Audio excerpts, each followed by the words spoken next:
Meditations. लेखक Marcus Aurelius. सभी विचारों को मिटा दें, अनुचित वासनाओं और स्नेह की शक्ति और हिंसा को रोकें, वर्तमान समय को सीमित करें, जो कुछ भी घटित हुआ है उसकी जांच करें, चाहे खुद के साथ या किसी और के साथ।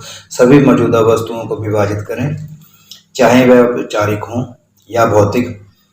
उसके बारे में सोचें। अंतिम घंटे तक तेरे पड़ोसी ने जो कुछ किया हो उसका दोष जहाँ हो वहीं रहने दें। जो कुछ भी बोला जाए उसे क्रम से जांचें। अपने मन को प्रभाव और कारण दोनों में प्रवेश करने दें। सच्ची सादगी और विनम्रता के साथ अपने आप को आनंदित करें और यह कि सद्गुण और पाप के बीच की सभी मध्य चीजें आपके प्रति उदासीन हैं। अंततः मानव जाति से प्रेम करो, भगवान का आज्ञा पालन करें। उन्होंने कहा, सभी चीजें निश्चित क्रम और नियुक्ति के अनुसार हैं। और क्या होगा यदि केवल तत्व ही यह याद रखना पर्याप्त होगा कि सामान्य तौर पर सभी चीजें निश्चित क्रम और नियुक्ति के अनुसार होती हैं, या यदि ऐसा हो तो बहुत कम। और जहाँ तक मृत्यु की बात है तो या तो फैलाव या परमाणु या विनाश या विलुप्ति या अनुवाद होगा। और जहाँ तक दर्द की बात है, जो असहनीय है वह शीघ्र ही मृत्यु के द्वारा प्राप्त हो जाता है, और जो लंबे समय तक टिकता है उसे सहनीय होना चाहिए। और इस बीच मन, जो सब कुछ है, अंततः या अवरोधन के माध्यम से शरीर के साथ सभी प्रकार के व्यापार और सहानुभूति को रोक कर अभी भी अपनी शक्ति और शांति बनाए रख सकता है। इससे आपकी समझ खराब नहीं होती। यहाँ तक उस हिस्से की बात है जो पीड़ित है, यदि वे कर सकते हैं तो उन्हें अपना दुख समय घोषित करने दें। जहाँ तक प्रशंसा की बात है, उनके मन और समझ को देखो।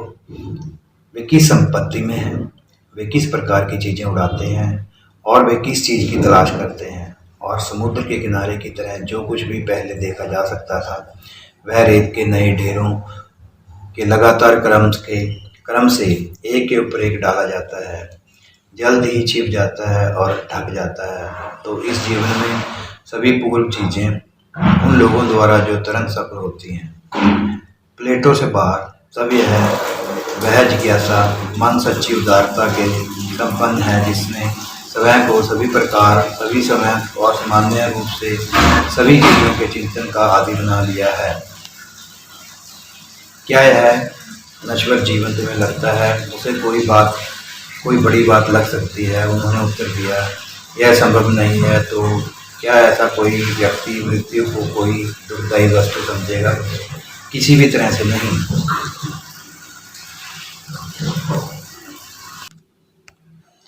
जहाँ मामला उस कारण से सहमत रूप से प्रभावित हो सकता है जो देवताओं और मनुष्य दोनों के लिए सामान्य है, वहाँ दुख का कोई उचित कारण नहीं हो सकता है। जहाँ मनुष्य की उचित संरचना के अनुसार अच्छी तरह से शुरू किए गए कार्य का फल और लाभ प्राप्त किया जा सकता है या सुनिश्चित और निश्चित है, वहाँ किसी भी नुकसान की आशंका नहीं हो सकती। सभी स्थानों पर और हर समय यह आपकी शक्ति में है कि ईश्वर की नियुक्ति के अनुसार जो कुछ भी आपके साथ हुआ है उसे धार्मिक रूप से स्वीकार करें और उन लोगों के साथ उचित रूप से बातचीत करें जिनके साथ आपका संबंध है, और हर कल्पना की सटीक रूप से जांच करें जो खुद को प्रस्तुत करती है, ताकि कुछ भी फिसल न जाए और चोरी न हो जाए। इससे पहले कि आप इसकी वास्तविक प्रकृति को ठीक से समझें, अन्य लोगों को उनके दिमाग और समझ पर ध्यान न दें, लेकिन सीधे आगे की ओर देखें, जहाँ प्रकृति दोनों ब्रह्मांड की उन चीज़ों में जो तुम्हारे साथ घटित होती हैं, और विशेष रूप से आपका और उन कामों में जो आपके द्वारा किए जाते हैं, आपका नेतृत्व करते हैं और आपका मार्गदर्शन करते हैं। जब हर कोई ऐसा करने के लिए बाध्य है जो उस लक्ष्य के लिए परिणामी और सहमत है जिसके लिए उसे उसके वास्तविक प्राकृतिक संविधान द्वारा नियुक्त किया गया था। जहाँ तक अन्य सभी चीज़ों की बात है, उन्हें उचित और प्राणियों के उपयोग के लिए नियुक्त किया गया है।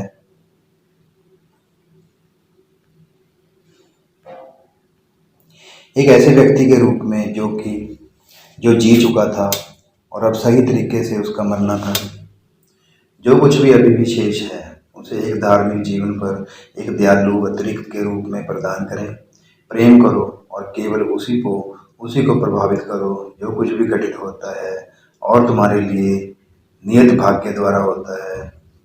इससे अधिक उचित क्या हो सकता है।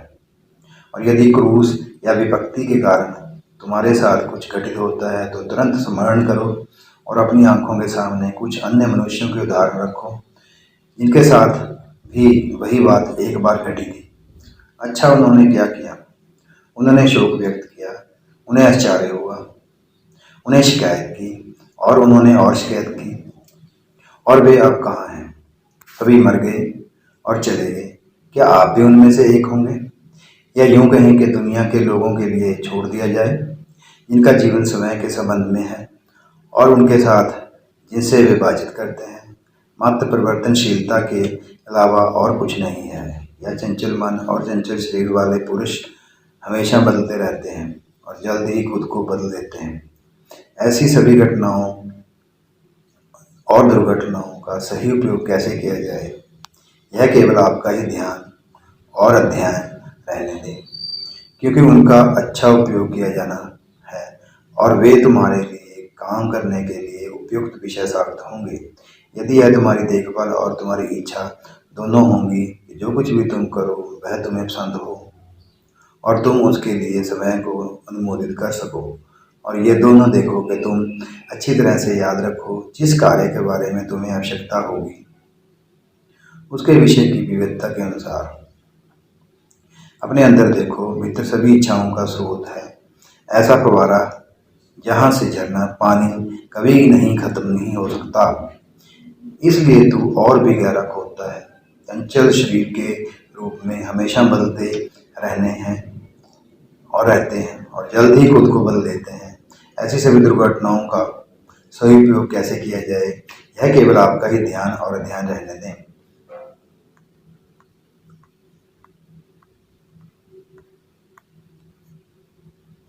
इस दुनिया में सच्चे जीवन जीने की कला एक नर्तक के अभ्यास की तुलना में एक पहलवान की तरह है, क्योंकि वे दोनों इस बात में एकमत हैं कि मनुष्य को जो कुछ उस पर पड़े वह सिखाए कि वह उसके लिए तैयार हो जाए और कोई भी वस्तु उसे गिरा ना सके। तो अपने मन में लगातार विचार करता रहे कि वे किस प्रकार के मनुष्य हैं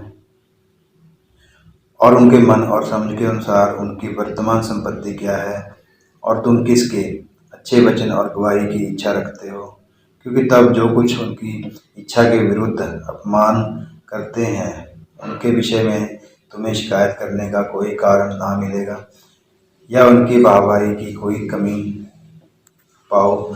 अगर एक बार तुम सच्ची ताकत में घुस जाओ और उनकी राय और उनकी इच्छाओं दोनों को जमींदोज कर दो, कोई भी आत्मा स्वेच्छा से सत्य से वंचित नहीं है और परिणाम स्वरूप ना तो न्याय, ना संयम, ना दया और ना नम्रता से, ना ही ऐसी किसी चीज का जो एक ही प्रकार की है। यह अत्यंत आवश्यक है और जरूरी है कि आप इसे सदैव याद रखें, इसलिए कि तो सब मनुष्यों के प्रति कहीं अधिक कोमल और उदार हो। तू चाहे जिस पीड़ा में हो, अभी यह सोच ले कि यह ऐसी बात नहीं है जिससे तुझे लज्जित होना पड़े और ना यह ऐसी बात है कि जिससे तेरी समझ जिस पर सबका शासन बिगड़ जाए, क्योंकि ना तो इसके सार के संबंध में है ना ही इसके अंत के संबंध में। इसे बदल या भ्रष्ट नहीं कर सकता। अधिकांश कष्टों में आपको एपिकुरस की भी कुछ मदद मिल सकती है कि यह ना तो असहनीय है और ना ही शाश्वत है। इसलिए अब अपने आप को तर्क की वास्तविक सीमा तक रखें और राय को रास्ता ना दें। तुम्हें इस पर भी विचार करना चाहिए कि ऐसी बहुत सी बातें हैं जो कई बार तुम्हें बेवजह परेशान करती हैं क्योंकि उनके खिलाफ धैर्य से लैस नहीं है, क्योंकि वे आमतौर पर दर्द के नाम पर नहीं जाते हैं जो वास्तव में दर्द के समान प्रकृति के हैं, जैसे चुपचाप सो जाना, गर्मी सहना, भूख लगना।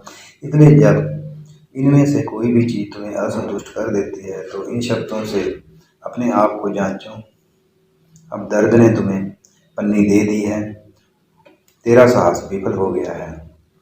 सावधान रहो, ऐसा न हो कि किसी भी समय तुम अस्वाभाविक दुष्ट मनुष्यों के प्रति इतने प्रभावित हो जाओ जितना सामान्य मनुष्य दूसरों के प्रति एक होते हैं।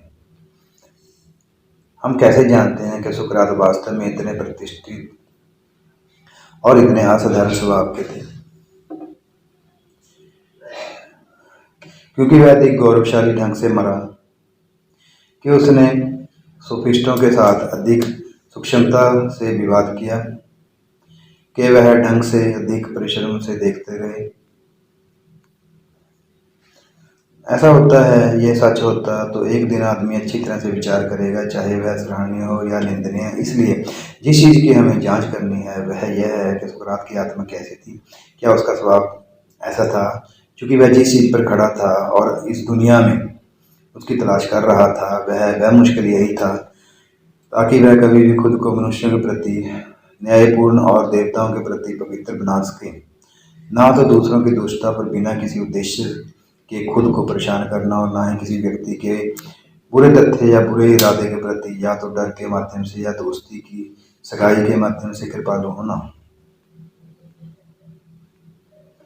क्योंकि यह बहुत संभव बात है कि एक मनुष्य बहुत ही दिव्य मनुष्य हो और फिर भी पूरी तरह से अज्ञात हो। तुम्हें इस बात का सदैव ध्यान रखना चाहिए। साथ ही यह भी कि मनुष्य की सच्ची खुशी बहुत कम चीज़ों में निहित होती है, और यद्यपि वह निराश है कि आप कभी भी एक अच्छे तर्कशास्त्री हैं या प्रकृतिवादी होंगे, फिर भी आप उदार या विनम्र या ईश्वर के प्रति आज्ञाकारी होने से कभी भी दूर नहीं होंगे।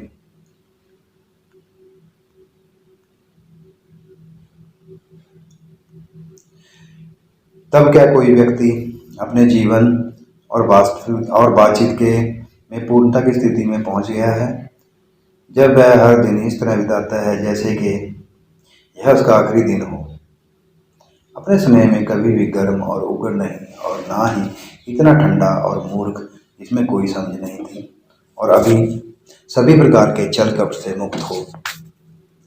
क्या देवता जो अमर है, इतने सारे युगों तक इतने सारे पापियों को बिना क्रोध के सहन कर सके, जैसा कि पहले भी हुआ है? हाँ, ना केवल इतना बल्कि उनकी इतनी देखभाल भी करते हैं कि उन्हें कुछ भी नहीं चाहिए, और धूल को तो इतनी कठोरता से अपने ऊपर ले लेता है मानो कोई उन्हें और सहन नहीं कर सकता। चाहे जो भी वस्तु हो, हमारी उचित और मिलनसार क्षमता को उसे मिलती है, जो तर्क की संतुष्टि के लिए या दान के अभ्यास के लिए कुछ भी नहीं देता है, वह योग्य रूप से खुद को योग्य समझती है। जब तूने अच्छा किया है और तेरे काम से दूसरों को लाभ होता है, तो क्या तुझे मूर्ख की भांति किसी और चीज की खोज करनी चाहिए, ताकि औरों को भी दिखाई दे कि तूने अच्छा किया है, या कि समय आने पर एक अच्छे बदले का बदला दूसरे को मिल सके। कोई भी मनुष्य उस चीज से उबता नहीं है जो उसके लिए लाभदायक है, लेकिन प्रकृति के अनुसार हर कार्य लाभकारी होता है। फिर वह काम करने से मत थको जो तुम्हारे लिए लाभदायक है, जबकि वह दूसरों के लिए लाभदायक है। नेचर की और यूनिवर्स की प्रकृति ने निश्चित रूप से अपनी रचना से पहले एक बार ऐसा किया था। उसके बाद से उसने जो कुछ भी किया है, उसने संसार के निर्माण के पर विचार विमर्श किया और इसी तरह से संकल्प लिया।